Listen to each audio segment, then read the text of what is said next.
Hello everybody, this is William Amzalag and I want to welcome you into our fourth episode of Jeunesse Longevity TV.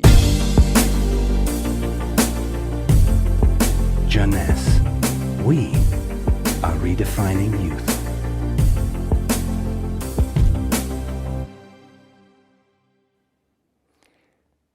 To be born is not a crime.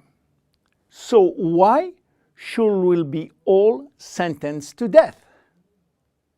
Is death inevitable? Well, you may be surprised to learn that aging and death has not existed forever. 4.5 billion years ago, a single cell came into existence. This single cell did not age.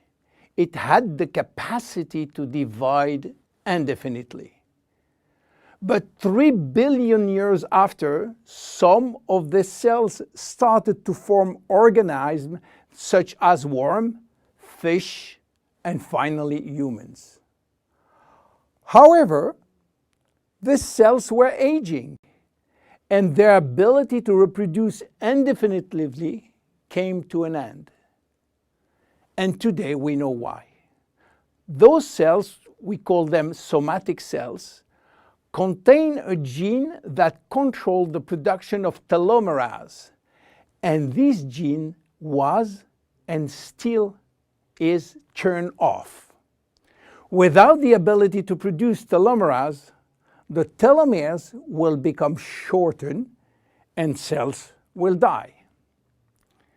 So why there is so much discrepancies in longevity between human and other animals? Let me give you some example. Have you heard about George?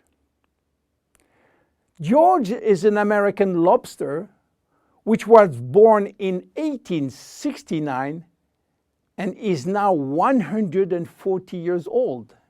He was a sort of mascot in a New York restaurant and got released in the ocean in 2010.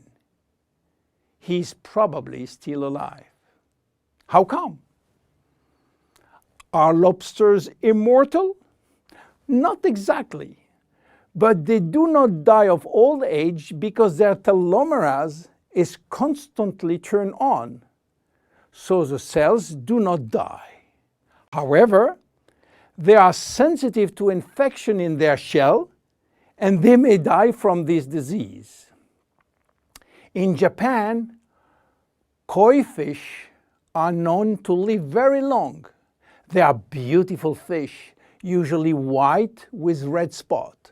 Some have been given names, and the most famous fish, Hanako, who died in July 1977, was 226 years old.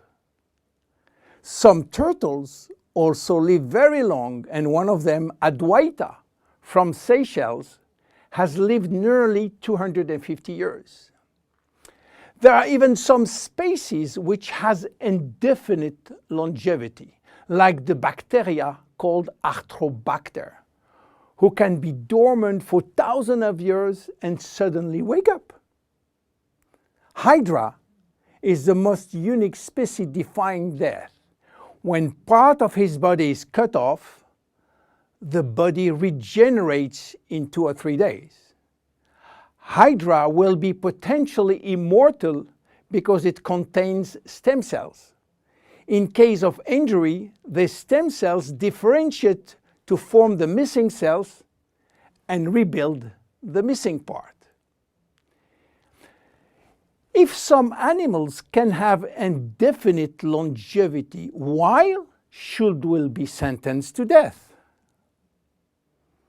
In other words, do we currently have the knowledge and the technology to live forever?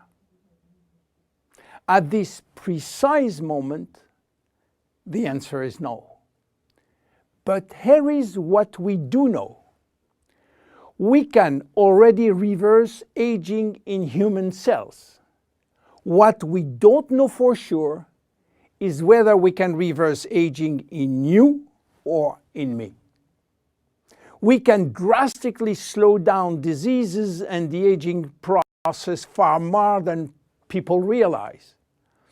But we don't have yet the magic bullet to extend forever human life. So what it will take to keep us alive long enough?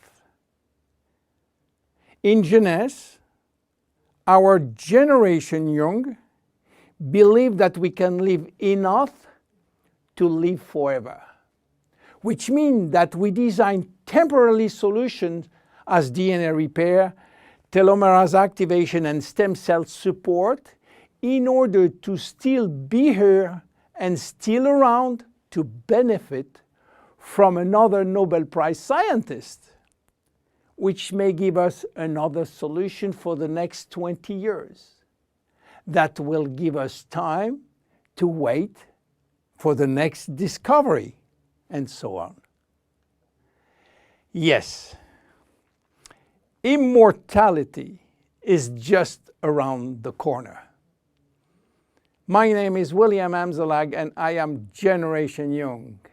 See you at the next episode. Thank you. Jeunesse.